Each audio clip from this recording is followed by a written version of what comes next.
I put the camera on you for a split second, but now I need to know, why is this breaking news? Why do you not like The Bachelor anymore? I don't know. I don't know what happened. My wife decided, one of the contestants, she's like, I don't want to watch it. This is where I'll shamelessly be like, I was still interested. TV, good TV is good TV. And when it's good TV, it's good TV, But in hindsight, I feel like I had an awakening and I was like, oh, this is trash.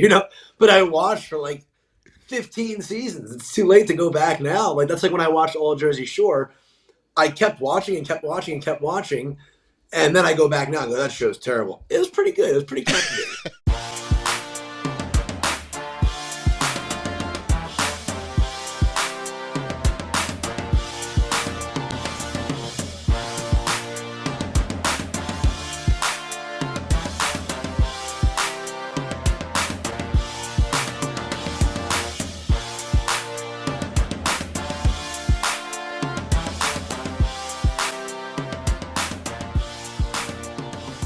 What is up, ladies and gents? It is your friendly neighborhood BJJ podcaster, Rafa Esparza, coming to you with another great installment of the Grappling Hour.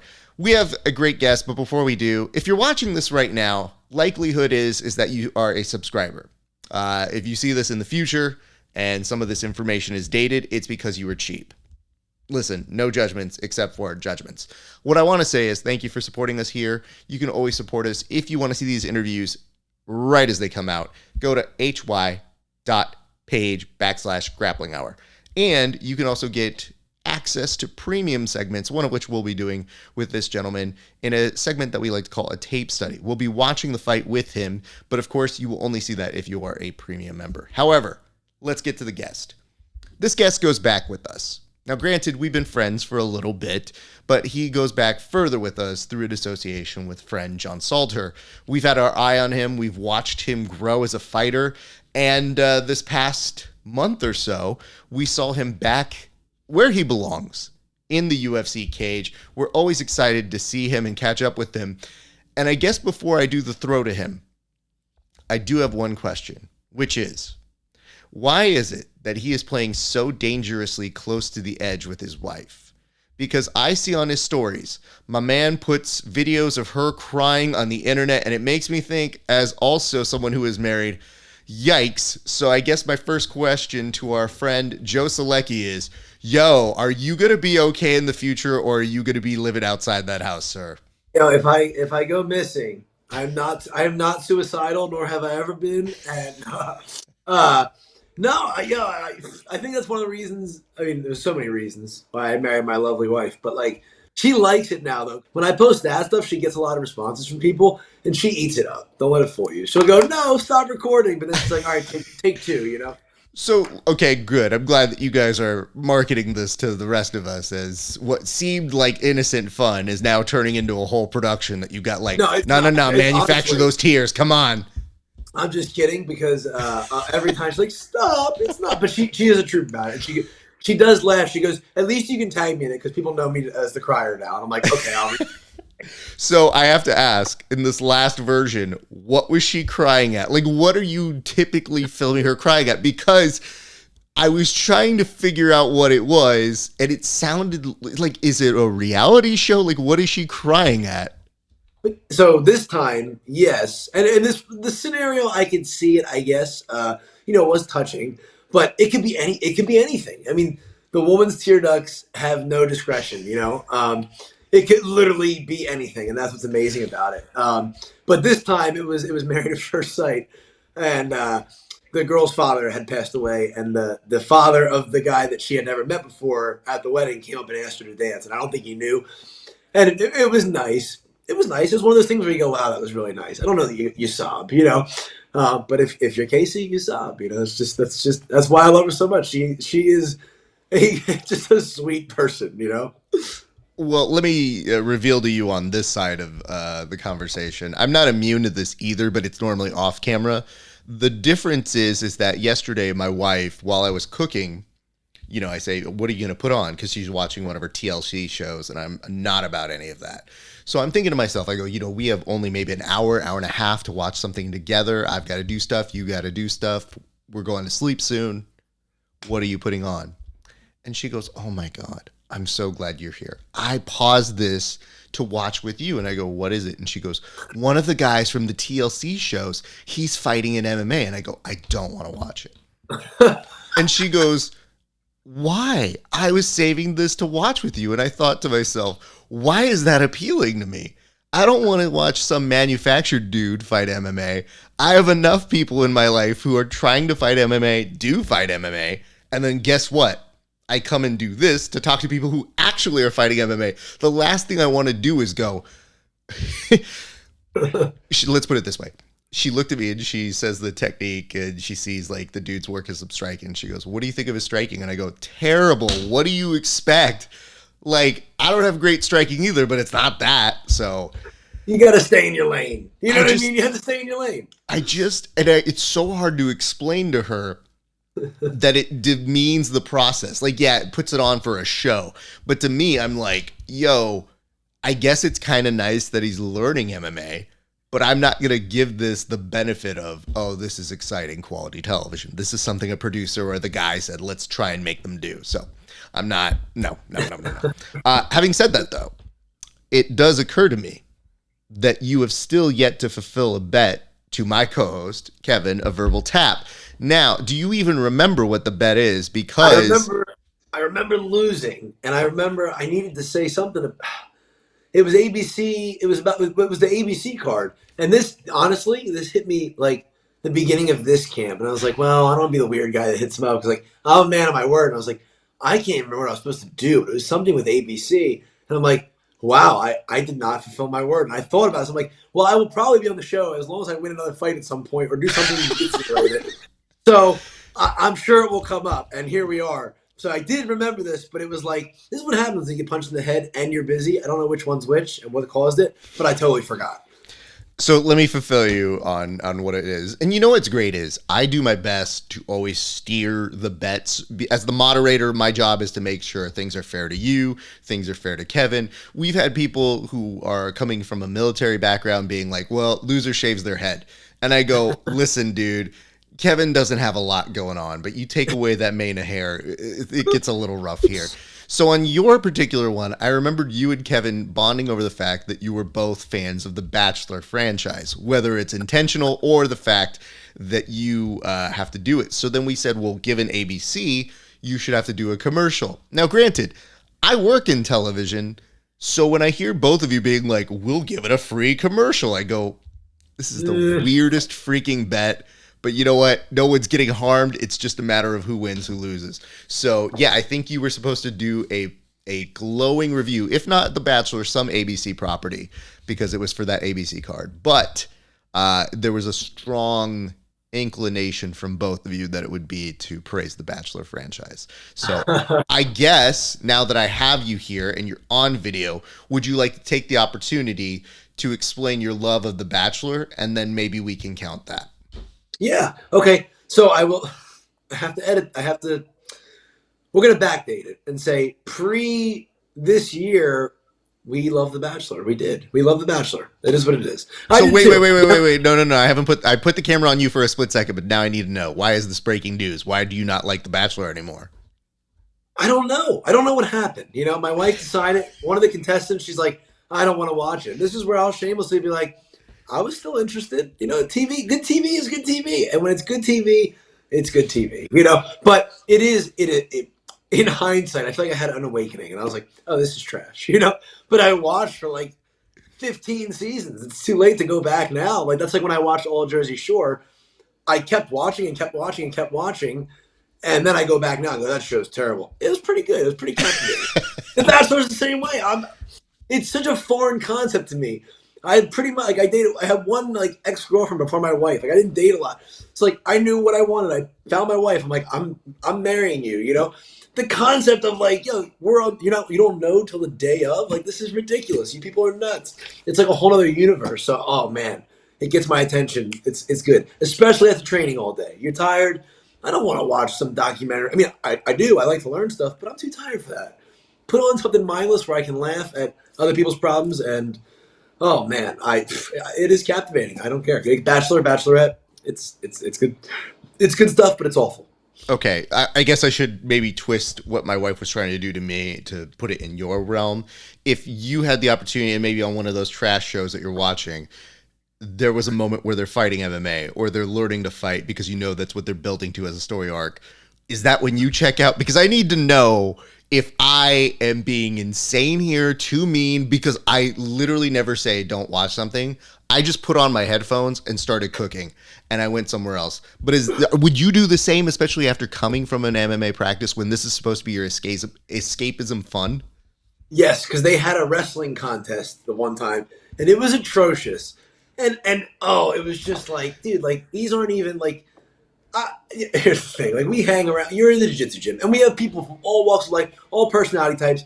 But the one factor there is like, all the men and women there are tough that train. You know what I mean? Like in some facet, doesn't mean you have to look a certain way or act a certain way. And I'm like, she's trying to pick from these men. It's an easy pick. None of them. These are like. This is, like someone's gonna break in their house. They're gonna be like, "Honey, I'm going to hide. You take care." Like this is terrible. But then that, and you know what else? I think what kind of ruined me was going to the Contender Series for the production and the pre-production stuff, like months ahead of time, and seeing how the meat's made.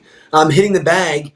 I'm not sweaty. They sprayed my whole body down with water, and my gloves went. And I go, "Oh, this is editing. That's editing. I'm pretty sure none of this is real." And then that's where I was like, well, this ruined it for me. So those two things. Anytime they try to do something fight related and knowing that, I'm on TV going, tonight I'm going to shock the world, and I filmed it, 16 weeks prior. You're like, this ruins it. I didn't say this today. Let me see if I get this straight. The thing that ruined it for you was knowing that you weren't naturally glistening and that to get the effect, they sprayed you and you go, but I wanted to earn this. I thought it was going to be super cool of me punching a bag. And then how long would it take for me to break a sweat? Well, I mean, a bit, but I mean, it would look cool and be authentic.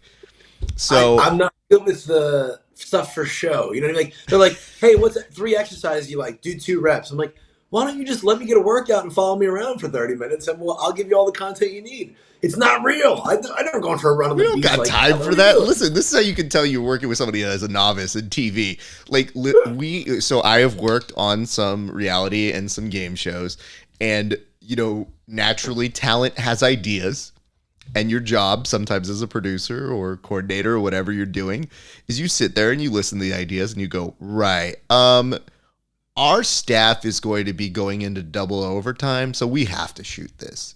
And you do your best to navigate things. And I'm generally a pretty nice person. But there are moments when I go, for the love of God, we have to do this now. If you don't do this now, you will find out that I do train. And I really don't like for people to know that about me. Other than I host a show about it. I think to most people I work with, it's mostly just like, oh, you do a thing. I'm like, yes, that's it. That's what it is. And I think they all just assume I'm terrible. And I go, great. Perfect. So, every once in a while I get a guy on set who goes, do you think you could fight this person and beat them? And I go, I don't want to answer that. They're like, well, do you think you could? I'm like, the answer is 100% yes. But why are we doing this? Why am I getting into a fight with them? That's not going to happen. Okay. Yep.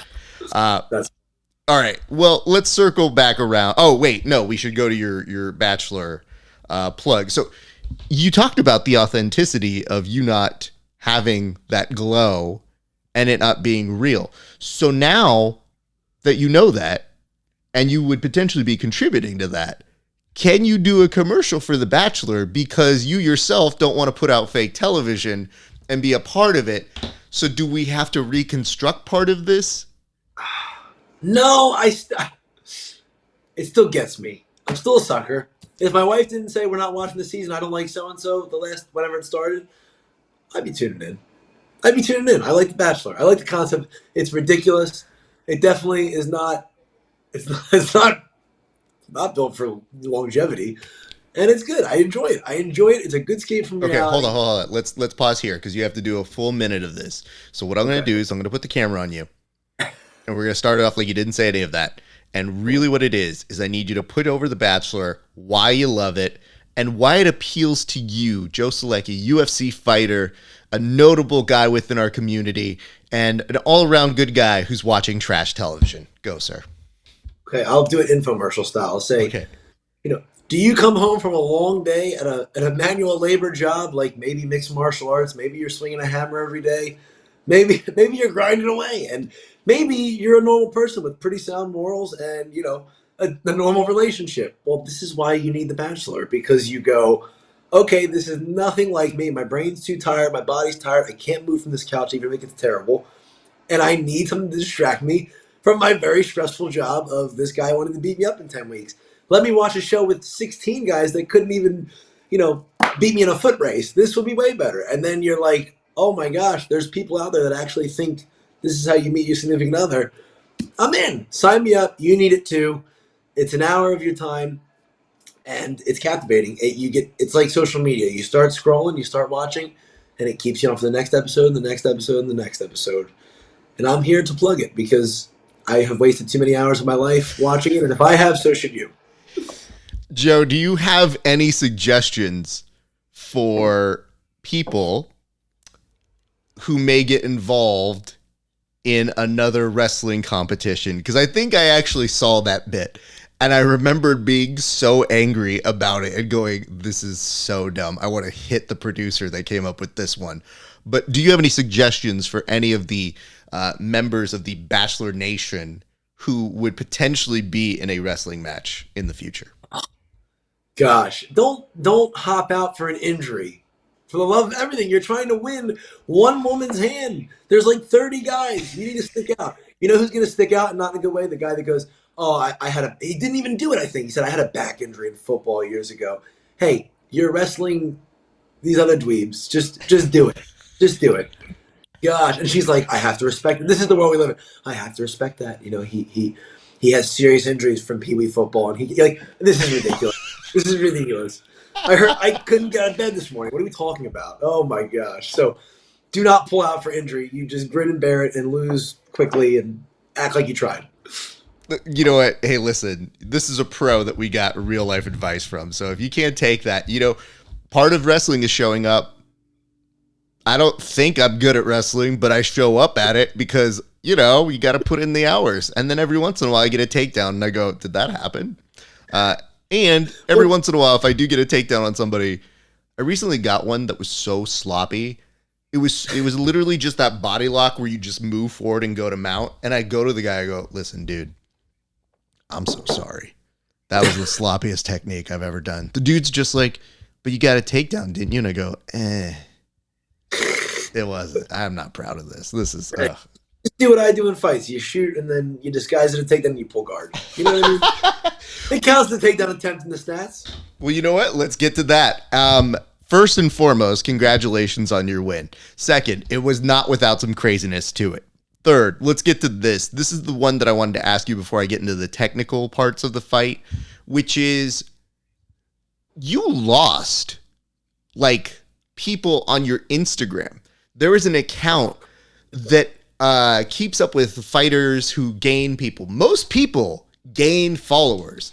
And this one particular account goes, this is the first time that I think we've ever seen a fighter lose people on their Instagram. And my thing is, you're one of the nicest human beings in the world. You're out there fighting and actually fighting hard. So I was thinking like, what the hell happened? And did you see that? And did that ever kind of cross its mind to you? Because to me, I go, of all people, would not have bet you. So there's actually a funny story to this. We were doing a tournament in Myrtle Beach like a couple months ago. I just hopped in for the sake of hopping in BJJ Fanatics or something of that nature. It was like quintet, but it was 3 guys. And we're down there. We had to make a team weight, so I had to cut like 2 pounds. My buddy Wyatt, one of our brown belts, had to cut a couple more than that. And then we were hanging out at my mother-in-law's house down there where we were going to stay over. And I go, man, I just got a notification. Oh, we're in the sauna. I'm sorry. And I get a text. Somebody's like, hey, something's going on your Instagram. And I got hacked. And this guy was asking people for money. And he's telling people like all kinds, and it was just the worst English in the world. Like, it was very clearly not me. Like, we need money. I need money now. And he's messaging people, like cursing at them and stuff. It was nuts. So I'm like, oh man. So I finally, I got locked out. I get a hold of the UFC and then my management, Iridium, they got their social media guy on it. I get my account back like 2 days later. And it's funny. A couple people actually PayPal me. I had to refund their money. Like, hey, like, oh, no. I know it's been a couple months and I came off a loss. Like, I am not desperate for money. I'm okay, but thank you. But in his begging for money, he somehow bought me bot followers, and I was up to like 25,000 followers. Well, A, that messes me up because now I can't seek sponsorship and be genuine. That's fraud. And then number two, you're going, okay, I got shadow banned. Yeah. So I'm like, okay, I don't care about my own career. You know, people are going to see me fight. They'll follow me or they won't, you know. But I go, I'm trying to do a couple things outside of fighting that I need to promote on my social media that I've worked hard to, you know, get to the UFC and get the blue check mark and all that nonsense. Like, I need people to see the posts. So I had to get a software that scrubs your account of bots. It worked, but every day I'm losing like 800 followers, 900 followers. It was working. And then at the fight, it was like it was the last day of it to get me back to my baseline, like 7,700 or whatever. So this guy saw that, was like, wow, I've never seen anybody. And he posted that. I actually responded to him, like, dude, it's the funniest story. But being shadow banned wasn't terrible because I didn't get that much hate. I only got messages from people I know. It was awesome. I should get shadow banned every fight. Maybe I'll start getting like political or something and get shadow banned or whatever they do. You know, whatever. Share some nonsense and get shadow banned. I don't know. It was great. So yes, I did. I saw that and it was hysterical. And my manager, or one of the guys in the management team that deals with like sponsorship stuff, I was telling him the story in Vegas.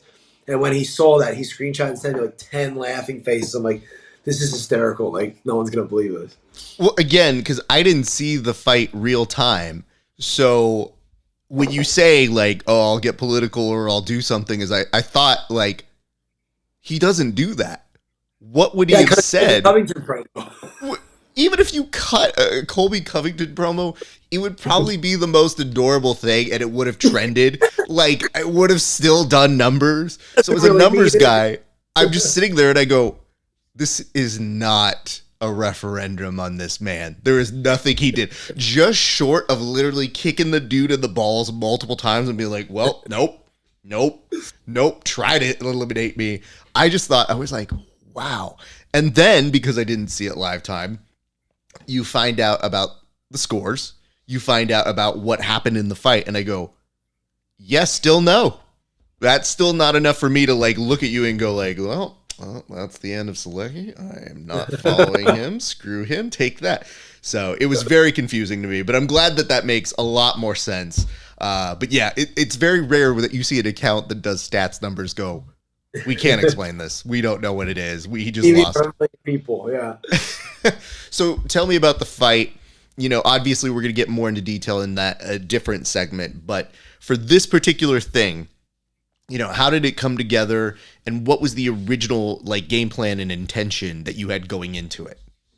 Yeah, game plan with a guy like that. So the way I described his like physique and athleticism, he reminds me of a 155 Jacare. Not with his jiu-jitsu skill, but like that same build where you're like, man, okay, didn't wrestle probably, but great hips, you know, really strong, really explosive. He'll fade, but he actually came to this fight after watching his most recent one. I watched it leading up to the fight, but you can only watch it with such a clear head when you have to fight this person. Watching it back, I go, hey, he kind of beat the brakes off Riddell for a good portion of that fight. Number two, he lost a lot of muscle that I think caused him to fake because he had 2 years. So, you know, some of the predictions, right, wrong. It was, I've got to stay on him. I've got to stay in his face. I've got to be aggressive. And then, you know, at any point in any fight, if I can get him down and get on top, we're going to do that. And so definitely not in my game plan, but getting dropped in the first 15 seconds. But oddly enough, you know, I'm a pretty self-aware dude and I'm a realist.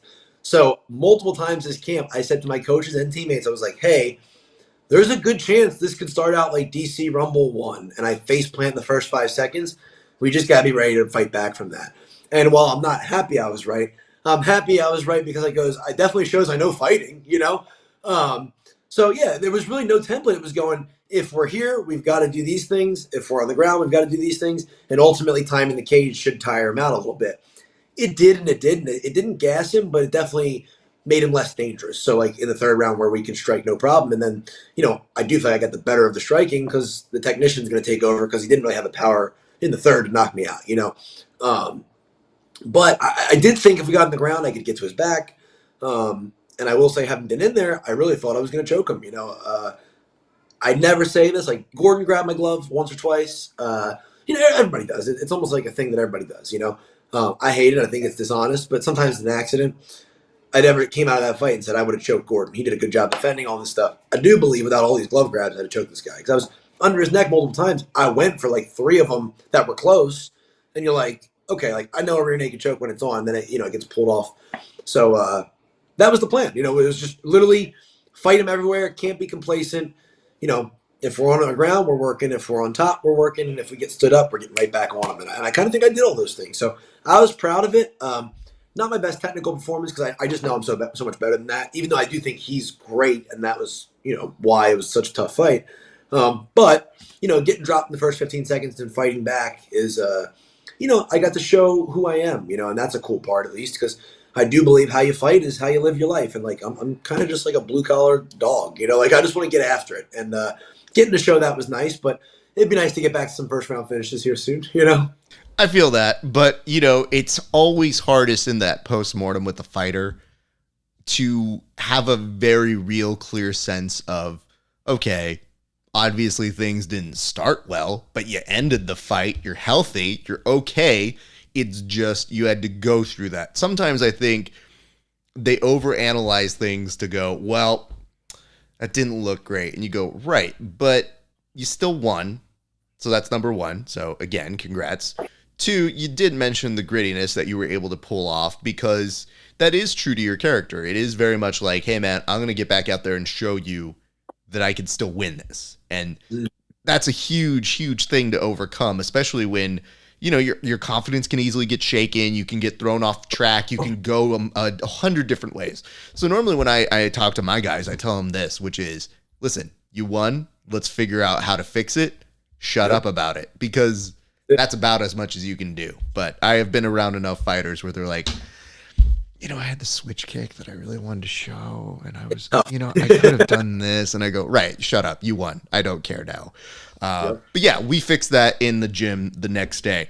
I guess the question is, what do you think helped to turn that tide for you? Like, what do you think really became that motivating factor or that difference maker that really swung things? Because things could have still gone awry at any point, especially when that happens so early. So what do you think was that difference maker for you? Yeah, so I do what you just talked about in real time, and that's been my biggest flaw as a fighter. It's actually been a huge detriment to my gas tank. Like, I never talked about this, but when I went to the PI, and I know there's many factors in conditioning. There's efficiency in your technique and all these things, but I trained like a madman. I put in tons of reps. My VO2 max was like very high. Like I was out of camp in a lifting phase, and they go, "This is what you want for a 5-round title fight." So a big thing for me is looking at the fight as a whole. Of course I want to win. Everyone wants to win, but not, every sequence is a new fight. Like get the next one, get the next one, get the next one. That was big. But really what I had to do after the Gordon fight was look at, that was a big culmination of like, that's probably one of the lowest points, and it's a split decision loss, so people maybe not even realizing that, is coming out of that fight, not going into a valley because I lost, going into a valley because of how I felt going into the fight, which was, the way I described it was almost like an out-of-body experience where I go, I've always been in the moment in the fight. I'm always like, that's my true self. I go, man, I feel at home in here.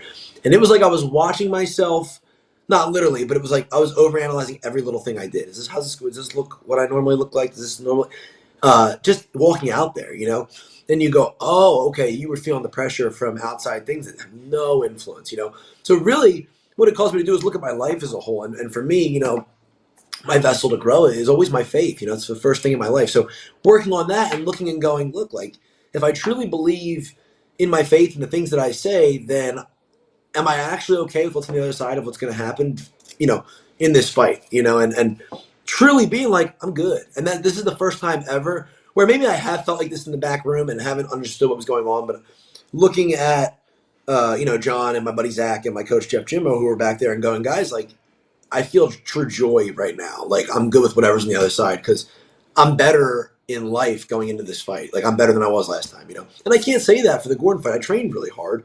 But even in my intention in, like, the technique and everything, it was like I was just grinding away, which I have a habit of doing, but I wasn't doing it intentional. I mean, everything, like I said, which we talked about that aspect. We talked about going into the fight. I mean, I worked so much on my technique, and I was having fun again doing martial arts. I mean, studying jiu-jitsu DVDs again, or I don't know if it's DVD, working on kickboxing aspects, working on all these things, like just having fun again. And then the training. I think the training was the big thing for the fight. Was going every time I sparred, I had to work on that. And the faithful term I was using was like from the Bible, sober minded.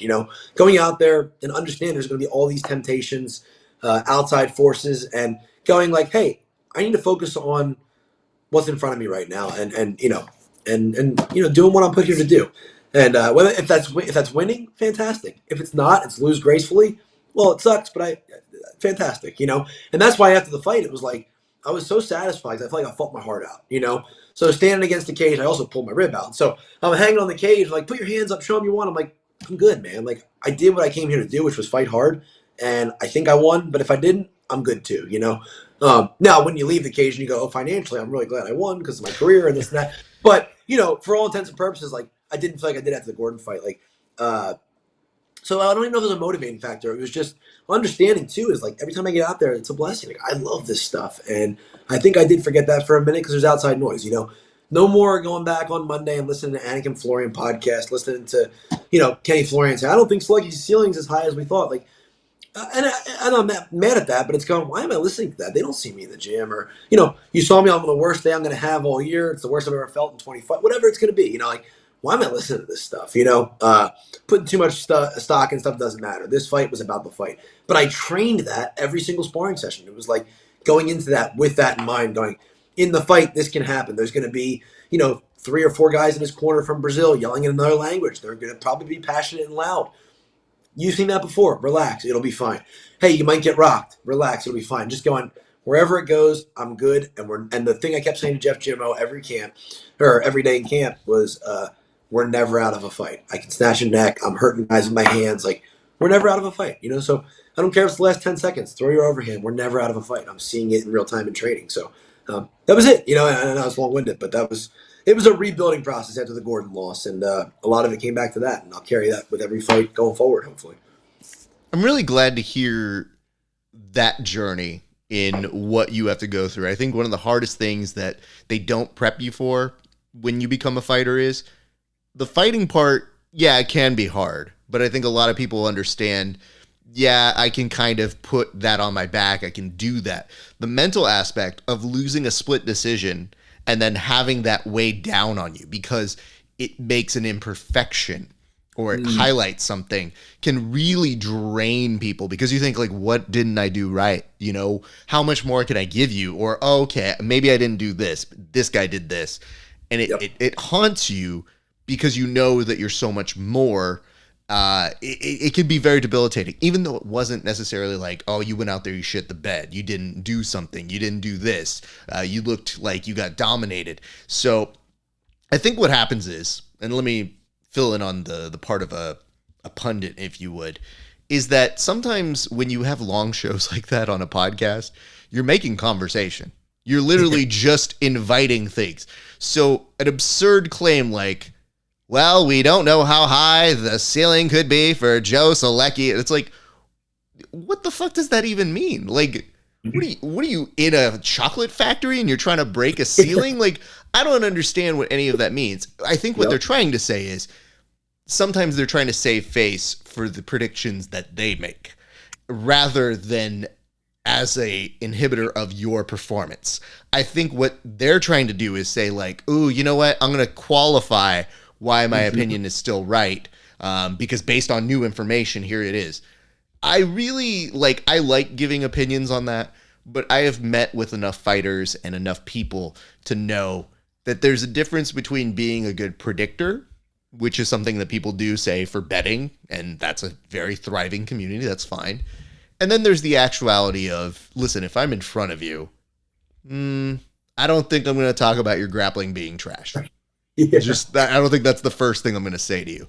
So I think that's a very fun thing that I watch former fighters do as they go into this, because when they talk about getting hate, what they're really saying is a fan base of a fighter they like is giving them feedback and they don't like that feedback. So it's a whole different thing to navigate. Whereas I am of the mindset of, oh no, I'll just trash you to your face. Yep. And if I talked about you on my show, I would do the same joke to you in person. And I think a lot of the times pundits do this where they'll go like, that Joe Solecki's trash. Hey, Joe, man, big fan so much. Yeah, we talked about you on the show, like night and day. Well, So, and I think it's not even like people should talk. We need conversation. We need content. It isn't that or hurt feelings. The problem is when you listen to it and you go, "Oh, you might be right." Like, what are you talking about? Like, stop. Like, and that's on us, you know. And I think Dustin Poirier uses the term best. It's noise, you know. And there's a lot of noise in the community because there needs to be. I'm glad I fill most of my week when I drive and walk around and cook in the house, like you know, with MMA noise or other noise, you know. There's political noise. There's entertainment noise. That's kind of what makes the world go round. But it's going. I shouldn't be listening to that, you know, or letting it to heart. So, but I've done that my entire grappling career since a kid. Like, you know, and it's finally getting to the point where you're going, who am I doing this to please? Like a random person's going to watch, you know. And while you appreciate support, it's going, look, I got to look at, you know. But I will say in the third round, one more thing about like trying to please somebody. Is I had this awful thing like a couple weeks after the fight, looking at my wife, my daughter. Sometimes, most nights she ends up laying with us in bed, and being like, "Man, like you couldn't have gotten one more takedown." You know what I mean? Like, and like, so we got up in the third, and like this is the funny stuff that pops into your head, and going, they were like, "Overhand, do this, that," and I was like, "I think I won the second good enough where I'll win." You know what I mean? And I was like, "Nope, nope, nope." And I had that thought of going, how many nights did you look at them and think that? Go. And I just started doing whatever they said and trying to crack them, you know? And I think only one judge gave me the third. That's all I needed. You know what I mean? So you go, man, like the stuff that matters and the stuff that doesn't. I wasn't thinking about Anakin Florian podcast. I'm thinking about going, oh, it actually does matter what my wife and my daughter think. Like, can I go back to them knowing I dumped it, you know? So you think funny stuff in there. I think people see movies and stuff and think like, you don't have thoughts like Rocky having the monologue with himself. Well, maybe not as long, but you have stuff pop in. Some stuff matters and some stuff doesn't, you know? Absolutely. And it's, you know, hey, listen, dude, it's a very human thing to have those thoughts. So I think that, you know, we make it a very romanticized version of competition when in actuality, the reality is, oh no, this takedown would be very beneficial to me, but also I can't let them down.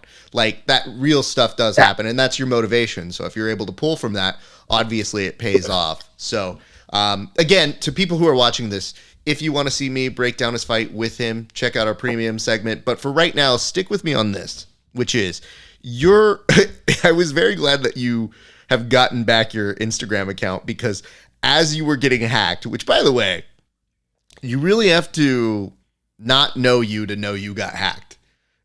Because if you see the language that they're using on these things, I go, I've never heard Joe talk like that before, but you know, if he's got a good Bitcoin, I'll just have to give him some money. What really made me laugh though is it wasn't that you got hacked. Obviously that's a terrible thing.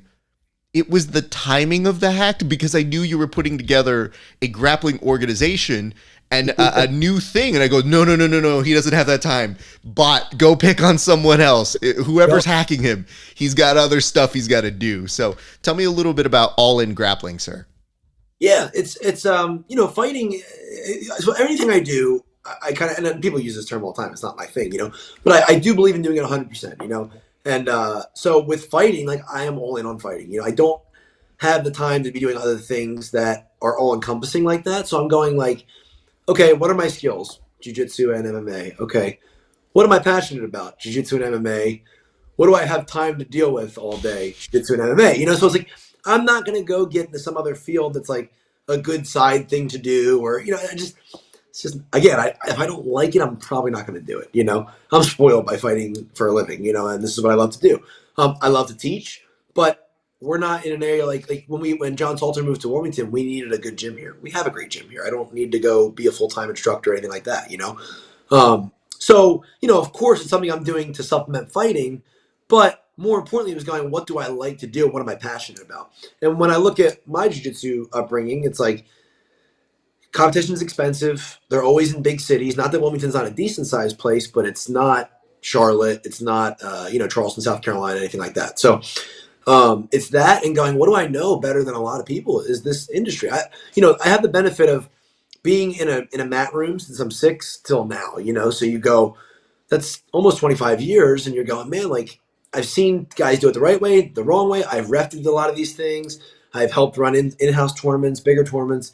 So going like, okay, I think I have enough of a network too to pick people's brains and go, what do you want to see in a local tournament? What do you want to see? What would get you to bring guys here?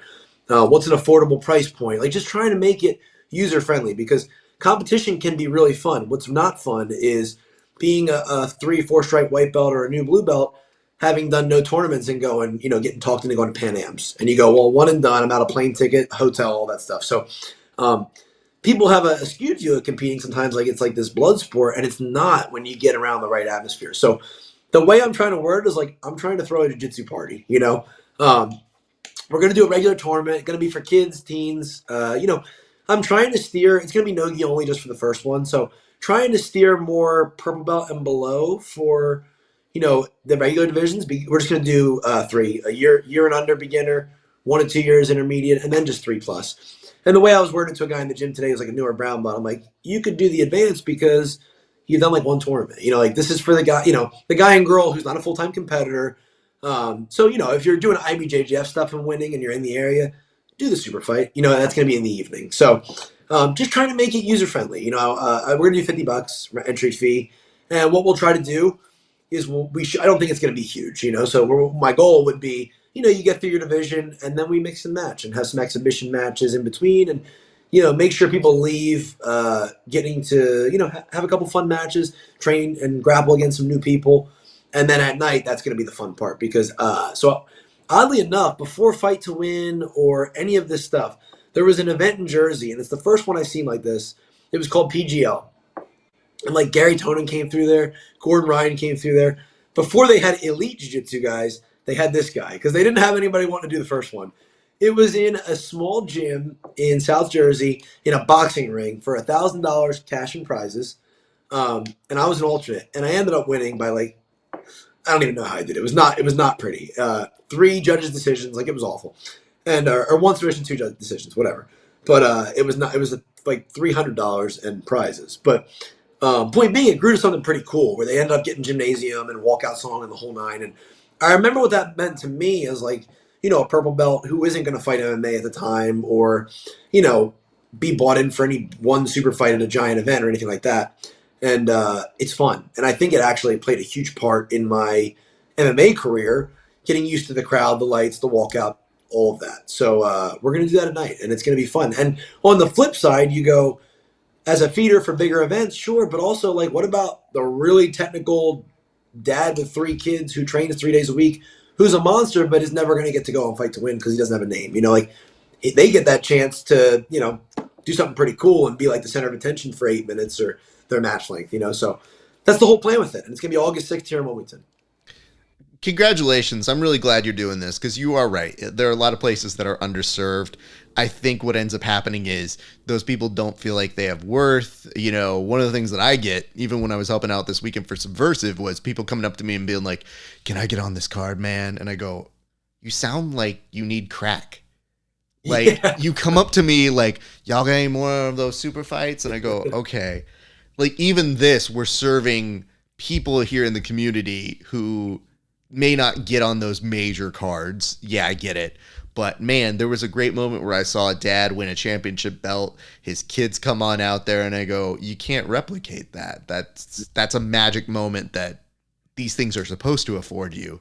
Like, we get so caught up in, this guy doesn't like this guy, and this guy called himself a juice head, and how dare they do this, and all that sort of stuff. I think it's great that you are doing this. I would point out this. 2 things. First and foremost, you did mention the super fights that you're doing in the evening. I love the party element. I think anything you can bring from Jersey, questionable, but sure.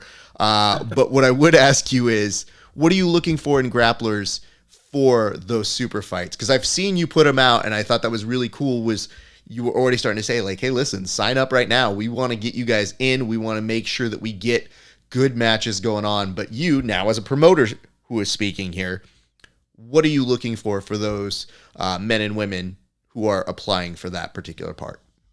Yeah, I think a couple different things, just knowing the fact that, so just asking for accolades, but in our form sheet, like on Google Forms, it's not going, you need to be an IBJJF gold medalist, but it's going, okay, this is going to be spectator friendly. So we just want to make sure it's not the person who's never competed and you're going to freeze up and stay in a clinch for, a 6-minute match or whatever it's going to be. So that's the only thing, is looking for guys that are, some advanced blue belts, purple belt and above, but that compete, Like I said, if you're getting your feet wet in competition, that's kind of what I want to use the daytime for. And I think what would be cool is, this is not, the plan is not for this to be a one-off. So I'd like to take it within the Carolinas to a couple different cities, but going, hey, if you don't get on this one and you say, maybe I've never really competed before, well, as me and the other couple people will be using to kind of, be the judges and the matchmakers and stuff, going, we're going to be using the daytime for a feeder too, and going, hey, you won the absolute division, dude. Like, clearly you can compete. Want to come do the super fight tonight or next time, But yeah, just people that are comfortable competing, I'd say advanced blue belt. So maybe if you're a blue belt looking for, a couple bigger tournament wins locally, and purple belt and above, just being comfortable competing. We just want good jiu-jitsu. You don't have to be anybody important or anything like that. I'm trying to get some of the instructors from some of the neighboring cities here, just because then they can bring their students to compete in the daytime, and it would be good to get. I don't want this to become like a Salty Dog Jiu-Jitsu in-house tournament where, Yep. My friends and teammates are signing up and grappling each other. If that was in the final or something, that's fine. But so just trying to get all the gyms that we know together to do so. But for the super fights, like I said, just bare minimum, just being comfortable competing and just knowing you're not gonna. I don't want anybody getting out there and getting stage fright or getting sick or, crazy things happen when the adrenaline hits. And so just knowing you can deal with the adrenaline, just seeing that you compete a little bit. And we've had quite a few entries already. Like, I think we're double digits now, so that's pretty cool. And then going to pull some from our own team. I train at 3 different gyms in 3 different cities in the Carolinas. So pull some from there as well. And already, if I do that, you got a full card. But I'm trying to shoot for 25, 30 matches. We'll knock it out in a couple hours, I like the idea of you being like, hey, you come here. I need a 155er. You got to go in. There's no choice. You're just in. That's what happens. I know you're too nice for this, so I'll go ahead and say a few things.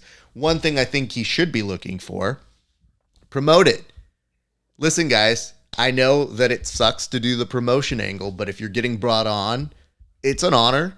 You should respect it. You should try and fill as many seats as you can because you want to bring that audience. If the other person brings the audience and they're cheering more for them than they are for you, that shit will get in your head. Ask a fighter who would maybe know that. And I would tell you this. One thing I look for as a promoter on my side is, listen, dude, I don't care if you win or lose.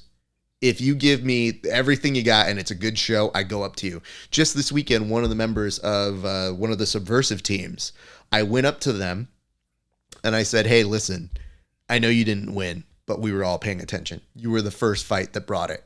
And they looked at me and they go, but I didn't win. I was like, I don't care. You had a great fight against somebody who was really, really good. And you showcased your jiu-jitsu in a very good way. People are going to pay attention. Bigger things are coming.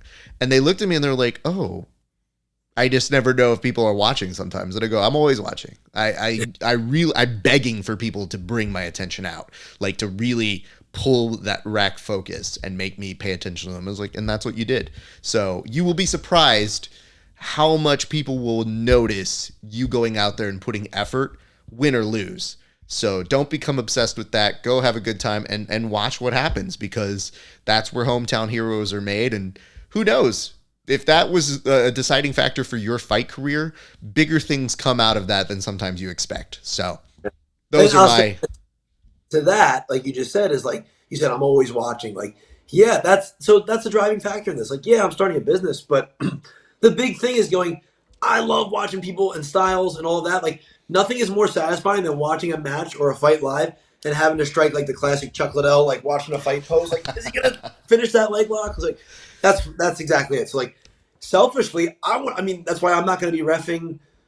Maybe like some matches during the day, but like, that's why I don't want to be judging or reffing. I'll just be organizing so I can stop and watch some of this stuff. Like, it's fun. Like, that's exactly what we're looking for. Bring it in sportsmanship. It's gonna be a family event. So, Joe, having said that, there are, what would you say the odds are of you getting in there? Because I'm a fan of your grappling.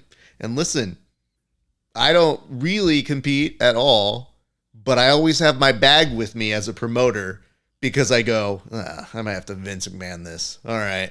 And I tell people, I go, listen, the show will go on. I don't care how, but I'm not going to give a good match. I'm not Joe Solecki, but Joe Solecki is quite good at grappling. So is there any way, shape, form that we see you in there grappling, sir? I've thought about this, and I don't like the answer it comes to. Is like, if it could bring people in, I'd probably do it. But I don't want to use it as like a shameless self promotion. So it's a weird double edged sword. Like, but the way I see it is like our gym has three fighters in big promotions. Like, one of them's got to be on the card, and our budget is not exactly going. Hey, we're doing fight purses here, so it's like, uh, who can I ask out of the three fighters to compete on the card for free? Oh yeah, the guy that owns it. So there's a chance. We'll see. I've also done that where I've been at tournaments. People are like, well, it was like an absolute. I was running it at a gym I trained at years ago, and they're like, we came to grapple you. I was like, I thought it was a conflict of interest. I guess I'm doing the absolute pro division.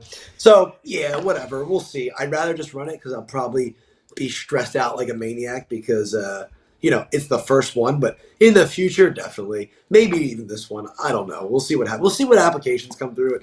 If somebody like asks to grapple me, like people do crazy stuff. Someone's like, hey, can I grapple you? Like, I have a hard time saying no, so maybe. So we'll see. Gordon puts in a application right there. I'm It is. actually. I want to tell you this though. I think it's great that you are putting that event together. That was another one of the big reasons I did want to do this interview. Obviously, I'm always happy to see you in the cage, but we're a grappling based podcast here, and to me, like even seeing you make appearances when you're at like say an ADCC trials or you're at somewhere, like I just think it's dope that you are there, you're supporting it, you're participating in it, because I know how hard it is when you're fighting, that sometimes you do want to be at those things, you do want to do those things, but you're trying to stay focused. So you giving that opportunity back to the next group of people and giving them opportunities, it's huge, man. And I tell you, especially in communities like the Carolinas, where they don't always get a fight to win or a traveling show. So I know what that does, and I think it's really cool. And I'm very much looking forward to seeing a lot that comes out of that, man. So kudos to you and kudos to your team on that. Yeah, I appreciate it, man. That's exactly it. And that's what it comes down to. Is like I keep saying it, but like between fights, especially, was going. I wouldn't have hopped into trials last year or this and that. I was being very scarcity mindset of going like I don't want to give somebody the chance to beat me because I'm in the UFC, and that's never how I've been. I'm a martial artist. Before I'm a prize fighter, I'm a martial artist, and I love this stuff. And I was at the trials. Me and Salter went, and our buddy Wyatt, and my old coach, because it was in Jersey, was coaching me and hanging out too. And I got off the first match, and I said, "Oh man, like I still got it. He's like, yeah, I saw you submit him. I go, no. I still got the bug. Like I said, I was always worried I'm going to be the 55-year-old tying his belt out there and competing still. And like the one that everybody's looking at going, doesn't he have something better to do? And I said, unfortunately, I don't. I'm going to be doing this forever. Like I love it. And that's the thing is like, and the hopes of being like, I'm not a big name, but I do think I know the right people where like, if this can get good and we can produce this well, like maybe we can get it somewhere where a big show does exist here, like on a flow or on a fight pass or something like that. So yeah, I just want to see where it can go and give everybody an opportunity along the way. Good man. All right. Well, why don't we go ahead and shut this part of the interview down? But before we do, I want to give you an opportunity to shout out everybody who helped you with this last camp, who's, I guess, even helping you put together the event for All In. So I want to give you the camera. All due props you can give right now, sir. Yeah, I appreciate it, man. I appreciate you having me on. I love being involved with the jiu-jitsu community because that's my community. It's a weird thing that happens now, like in jiu-jitsu and vice versa. Like MMA guys will look at jiu-jitsu like, I'm not going to do straight jiu-jitsu. You're like, well, it'll benefit you. And jiu-jitsu guys will look kind of being snobbish and be like, I even applying for some stuff like some bigger matches and stuff. Guys are like, oh, it's just an MMA guy. You're like, it's just what I do for a living, but like I'm still better than jiu-jitsu. Like I love jiu-jitsu. Like we saw it at the trials a little bit. Like so I just appreciate being considered a jiu-jitsu guy still because I'll always be that. But yeah, just want to thank my wife and my daughter, of course, first and foremost. She does not pay the paywall to see this in 30 days, my daughter. But maybe in a couple of years she'll spot it. But yeah, I just appreciate them. I wouldn't be doing this without them, or at least not at the level it's going. So, everybody at Salt Dog Jiu-Jitsu, John Salter, great coach, great friend, great real estate agent, I found out. So shout out to him. And Jeff Jimmo, and everybody at Jimmo in Belmont, North Carolina, right outside Charlotte. That guy's a genius. Every time I listened to him in the fight, things went great. Every time I went rogue, I see why I should be listening to him. And then, everybody at Fitness Edge MMA, I went down there yesterday. They're in Myrtle Beach. That's where I started fighting out of. And they did a renovation while I was in the middle of camp here. So I hadn't gotten back there and seen it. And got back there and I go, man, this is what like high level, facilities look like, and great instruction there. And it's just great. So all of them, all the gyms that helped. Chris Gall, my boxing coach, and my new kickboxing coach, Alan Branch, who took on the burden of going, hey, can we start getting some work in? Oh, by the way, 2 weeks in, I have a fight in 8 weeks, so let's get a crash course, and not being afraid to attach his name to the guy that got dropped in the first 15 seconds. So I just appreciate all of them and everybody that supports me, As far as the grappling thing, everybody can follow that at All In Grappling. I appreciate the people that have signed up already, the people that are interested. I just, anybody that's going to, come support something that I'm trying to do for the jiu-jitsu community, I think is great, So just everybody like that I mentioned. And then the biggest thing, aside from my wife and my daughter, I do want to make sure I shout out my lifelong instructor, John Hassett. I sent him a message after my fight because, like, we always, when we talk in person, we'll talk for hours. Like, I can't, like, there's just too much to learn and reminisce and all that stuff. But, through Facebook, he's he's in his 50s. Like, he'll send you a thumbs up or something like that. Like, but he's always the first person in my inbox after a fight. And I never took the time to actually say, like, I messaged him back and I was like, man, like, he was the first person again. He said, great fight, like, true grit. And I was like, man, like, I wouldn't know anything about that if it wasn't for you. Like, you talked to me about grit. You talked to me about looking up guys like Dan Gable and Dave Schultz and these legends, and you didn't want the glory for yourself. And, like, I truly, truly love you. Like, I wouldn't be doing what I'm doing if it wasn't for you, And so I want to shout him out because that's the kind of guy that, he does that for me and gave that North Star for me, But the crazy part is there's like hundreds of other people that will be saying the same thing one day when we all end up in a room together, being like, oh no, like he did that for me. Like he cared about me the most. You're like, no, he did that for me. Oh, actually, like, oh yeah, like, and we're not even his own family. Like think about what he does for his own family. So I just want to shout him out. And he's a jiu-jitsu genius, hiding out there in South Jersey. That was what was fun. Going to the Cerrone match was having him in my corner and looking at him being like, yo, how did we get here? Like, you were coaching me at Naga, Battle of the Beach in like 2003, and I'm getting beat from a knee on belly in 20 seconds. Like, how the heck did we end up here? He's like, I don't know. Let's have some fun, So just want to shout him out too because I genuinely would not be doing this. Somebody asked me the other day, like, why did you keep going back when you were so bad? Like, you really were that bad? Yep. Why did you stick with it? How did you end up here? And I go, it's him. Like, he made me hooked. If I don't go and get beat up every day when it stinks, I don't get to be around him and all the guys there. So if anybody's in that area, go to Hassett's Jiu-Jitsu or Hassett's Jiu-Jitsu in Williamstown in South Jersey. So 2 locations. Check it out. Classy as always, sir. And just as a reminder, the event for All In Grappling, the premiere version of that is August 6th. If you could put that in your bio description on your Instagram, hint, hint, that would be great. But I wanted to make sure that we plug that. And listen, what more can you say about a dude who's as nice as they come, even though he lost 1,000 followers, which now we know the story, and that's fine. And look at him. My man's already ready to go. He's in his fight kit already. This dude is ready to go train right now if need be. So that's what you want from a guest, ready at all times. Joe, you're great. I always appreciate you, brother. Thank you, man. This is awesome.